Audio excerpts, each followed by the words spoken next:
Welcome, Annemarie. It's wonderful for you to hop on and to reflect on your journey since you began coaching with me in 2017 to where you are now in early 2019. And Yes. I'm a coach and an author who specializes in helping women 40, 50 to break free, especially when they're feeling stuck, helpless, hopeless when it comes to their lives, maybe their passion, their purpose, they've lost a sense of. But also, if I was to hone it down to two things that perhaps may have drawn you to me, is when they feel a woman feeling that she doesn't have control or power when it comes to love and her finances, one or other, or sometimes both. So from your point of view, you tell us about yourself. I heard you on a Matrix Reimprinting Summit, and there was something about you that resonated with me. Probably, your kindness and you kind of angelic to me. And it's true. You also look angelic.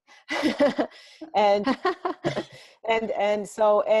I could hear you were sort of a fun loving person. I just knew I'd feel safe and that there was nothing, that I'd be safe and that you wouldn't judge me and stuff. So I was definitely your ideal client when you're talking about money and power and relationship. That was where I was. I was with he's now my ex-husband. And that's how I felt. I was with a person where I didn't feel like I had much power in the relationship, either financially or otherwise. He had anger issues, so I felt like I was always sort of walking on eggshells, and it just wasn't a happy place. But I felt helpless to change anything. I was very dependent on him financially. I'm a Canadian living in Germany, so and he's German, so I just really felt that I was teaching English, which is fine, but it wouldn't be enough money for me to be on my own. So it was I just felt very stuck. At that time. Yeah. And I think you at one point you also felt a bit, you said, demoralized as we worked and you went back to realizing it was the same in your previous marriage, and then we went even further back as we do in Matrix Reimprinting, correct? And that helped you see that there was a younger echo, we call them, or self. Tell us about that very young self which was reflecting in these patterns. Yeah, well, from what I remember, it was a young self who I think, felt not really loved by her mother all the time, or a mother who was harsh with me. And I think I'd made decisions a long time ago, often, little echoes that I wasn't loved, and I wasn't heard, and I wasn't seen. And so that work really helped a lot. So I did grow up in a loving family, but I did have those echoes anyways, those that were frozen there, these little 3-year-olds and 6-year-olds and everything. And I remember that there was and of course, as we know, that becomes a belief which we perpetuate in any relationship, and especially if we're going through a tough time, when things start to hit the fan. And I think that was where you were then, what I call the helpless, hopeless, stuck kind of syndrome. You can't really see or understand on your own where this came from. And I think that's what I love about a coach who does the kind of energy psychology work. Myself, I've gone through that, finding those younger parts and feeling safe to express it, even though the parents may not have, been overly traumatizing us. Our beliefs about their situation or their preoccupation with their lives just gives us the feeling that we're not as important as the partner we're with. So we just take the second place. So great. And gradually I saw and felt you shifting. I think we worked for 3 months in the beginning. And there's one memory, one time I remember, which we've reflected on before we jumped on Zoom, and that was when you went into the future, because the wonderful thing about the work is you can go to the past, but then you can access a future self And it's interesting because now this is 2 years later. Would you say, if I can just read back to you, because I wrote you the notes from that session, your future self said you were rich with a great partner, and I think rich in emotionally, but also financially. And at that time, you had no idea how you were going to, be financially free. And she told you then, keep doing what you're doing, stick up for yourself, set boundaries. And you came out of that session and you said, I can see the heart wall is gone and more intimacy is available. So as we reflect now what's happened in your life, and I'd like you to talk about the two issues, love and money. Could you bring us up to speed about how starting then that future self tapped into a reality that perhaps 2 years later you're actually living? Yeah, yes, and it's actually very nice to see that right now. It's very heartening because, financially things have totally turned around. I've, secured a very good job with the much higher salary, and it's secure, and it's a good company. It's a challenging job. I think I told you before. I'm still have to grow into it, so that's positive because it's something for me to grow into and grow myself. But it's great. I mean, I feel so much more part of life here. I'm independent in Germany. I work in French, English, and German, even though my German is not great. I just fly with it and it's fine. So that in itself, getting that position and being part of that company just made me feel so much more like not just like a second on the fringe a little bit.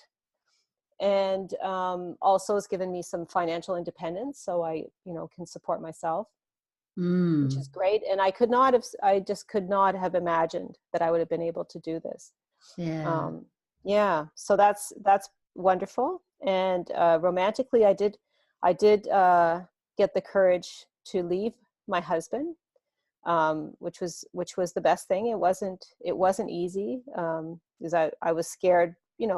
I got the job later. I was scared and everything, but I had the courage to know, okay, this just wasn't working for me. And but that's been a very good move. I have a new partner, and he's the kind of man I've never been with. So I think that's a good sign. He's very nurturing and kind and generous to me. So I've always been the nurturer. So now I'm able to receive that kindness and generosity and care. And it's so wonderful to be with a man that I find him wonderfully attractive and lovely to be with. And we share a common interest, like we dance together and stuff. Tell us about it was one of the things I think that maybe you connected to even when times were difficult, that you had your tango dancing. Am I right? Yes. And yes. I always saw you as this dancer, this beautiful, free spirit. And you connected with that, didn't you, during our coaching? Yes. You could feel. Yes, very much. Yes, very much. Yes. And it's still part of your life. Yes, it is. It is still part of my life, and that's wonderful. It's just so a wonderful things. I connect with other people through dancing, and another part of myself. And it's no matter how life gets, you can have those few hours when you're dancing when you just feel so free and in the flow. So that's a wonderful thing to have, and I've been happy to keep that. I still have that piece of art that you made for me, Caryl, that said "Fly Free, Annemarie, Fly Free." It's still in my bedroom. It's just to remind me, that I could do that. And I remember looking at that when you made it, and it's just like it's a beautiful dream, but I couldn't imagine, like you said, how it would be possible. I just felt so trapped. Yes. Everything just felt so impossible. Or I felt like if I did if I did fly free, I would just be in such a bad position financially and otherwise that I would hardly be able to survive. So to give other women hope, no matter where you feel stuck, there is a way to unpick some of the trappedness that you're feeling, the web of unhappiness that you might be stuck in, because by going into the tapping and the matrix reimprinting and the intuitive tools I use, it gives the freedom that I talk about. You do break free, especially from one memory, then another belief. And, people always say, why do you say you can break free fast? When you look back, it's only 2017, 18 months, you have actually broken free fast. Yes. But it took some work on your part and some persistence over months. And then I just want to reflect more recently, when I started the Manifesting Glee Club, based on the fact that where 3 or more are gathered together and intending for each other, as in the Power of 8 work of Lynn McTaggart, we could, what exciting things could we manifest together for each other and for ourselves as being part of this club. So tell me how you found that. That was a more recent kind of event that we had late last year. What did you find? How did you find the Manifesting Club? Yeah, I found it also really wonderful. The energy was wonderful, but also it was surprising how it worked. This was when we started it. It was, I can't remember if I had just had the idea of maybe working for the company that I'm working for now, because I met a friend who said, "Oh, why don't you apply?" And then I realized, wow, if I got a job here, that would really be a game changer for me. And so my intentions were really focused on that. And it was interesting because it just kept, we were doing our weekly calls and intending for each other. And on that side, everything was going in the right direction. I ended up getting the job. I was so happy. So in the beginning, you cleared some of the issues around boundaries and standing in your power. And then later, it really gave you a boost to be part of what I call the Zoom intention manifesting groups. Yes, that absolutely. Where we not only intend for each other, but and in that itself brings us rewards, but others intend for us. And so, we saw some, the others in the group have also, given me a testimony of some exciting things that happened for them. And, it is an ongoing process, we know.